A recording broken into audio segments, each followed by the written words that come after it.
Bienvenidos a este espacio de reflexión educativa, donde exploraremos juntos los retos y oportunidades de la enseñanza en nuestra era. Mi nombre es Pedro Gómez, y seré su guía en este recorrido por las transformaciones clave que ha vivido la educación. Hoy hablaremos sobre los cambios que ha vivido la educación al pasar del siglo XX al siglo XXI. Entendemos que la educación está en un proceso de evolución natural, donde la esencia formativa se ha adaptado, sin perder su rumbo a las realidades, necesidades y oportunidades de un mundo en movimiento constante. Para profundizar en este tema, contamos con la voz experta de alguien que ha vivido esta transformación desde primera línea.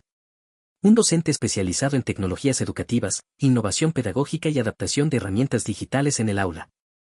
Con ustedes, el profesor Alejandro García. Gracias, Pedro, por la invitación. Para mí es un placer estar aquí con ustedes el día de hoy.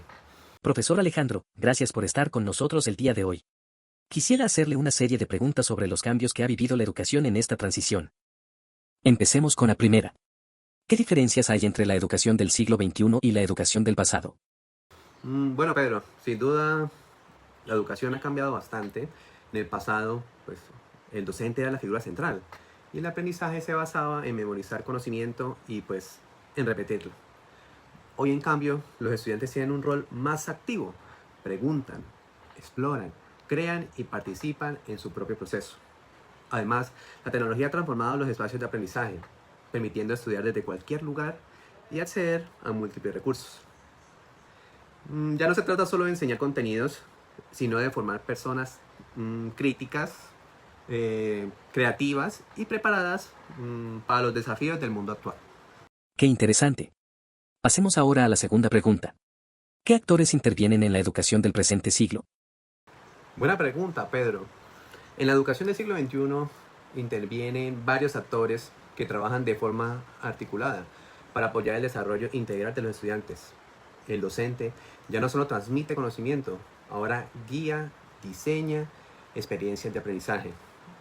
Los estudiantes son activos, reflexivos y responsables de su propio proceso. La familia tiene un rol más cercano, ya que está pendiente del proceso de su hijo, especialmente después de la pandemia, que la educación virtual y eso y lo otro. Las tecnologías han transformado la forma de enseñar y aprender. Las instituciones promueven la innovación. Y por último, la comunidad aporta desde su entorno. Hoy educar es una tarea compartida que exige la colaboración para afrontar los retos de una sociedad global y digital. Un buen punto de vista. Vamos con la tercera pregunta. ¿Cómo debe ser la activación de saberes en el aula? Bueno, activar los saberes significa partir desde conocimiento que los estudiantes ya poseen, piensan o han vivido. Se trata de conectar el nuevo aprendizaje con sus experiencias pasadas para que tenga sentido lo que están aprendiendo en el momento. Podemos hacerlo por medio de preguntas, ejemplos cotidianos, videos cortos o actividades lúdicas. Esto ayuda a que el estudiante se sienta parte del proceso, que vea que lo que sabe es valioso y que está en capacidad de aprender más. Excelente. Vamos con la cuarta pregunta. ¿Cómo considera que debe ser el proceso de enseñanza? Mm, ¿Cómo debe ser el proceso de enseñanza? Yo diría que la enseñanza debe ser activa, flexible y centrada en el estudiante. O ya no funciona solo hablar frente a un tablero. Necesitamos diseñar experiencias que despierten el interés, que inviten a los estudiantes a investigar, a trabajar en equipo y sobre todo a motivarse a resolver problemas de la vida cotidiana. Las tecnologías, los proyectos, los juegos y los retos ayudan bastante en este proceso. Ahora el docente guía, orienta y se adapta al proceso según las necesidades del grupo y de algunos estudiantes en particular. Qué buena reflexión. Pasemos a la siguiente. ¿Cómo debe ser el aprendizaje en este nuevo contexto educativo? Bueno, Pedro, el aprendizaje debe ser significativo, es decir, que tenga sentido para el estudiante, que lo motive, que se relacione con su entorno y pues que le sirva en su vida cotidiana. Además, este debe ser colaborativo, autónomo. Los estudiantes deben aprender a buscar información, a pensar críticamente y a aplicar lo que saben. También es importante que desarrollen habilidades primordiales como la comunicación, la empatía y el trabajo en equipo, habilidades fundamentales para de que estos estudiantes se desenvuelvan en la sociedad. Ya casi terminamos. Profesor Alejandro, ¿qué opina de cómo debe ser la evaluación en la educación del siglo XXI? ¿Cómo debe ser la evaluación? Déjame pensar. La evaluación debe verse como una oportunidad para aprender, no solo asignándole un número. Debe ser formativa, es decir, que permita identificar qué conocimiento adquirió el estudiante y qué necesita mejorar.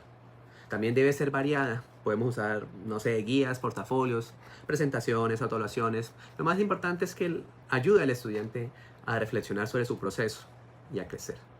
Podemos decir que evaluar no es solo calificar, es acompañar al estudiante en este proceso de aprendizaje. Y para cerrar este espacio, nos gustaría que compartiera una reflexión final sobre el papel de la educación en el siglo XXI.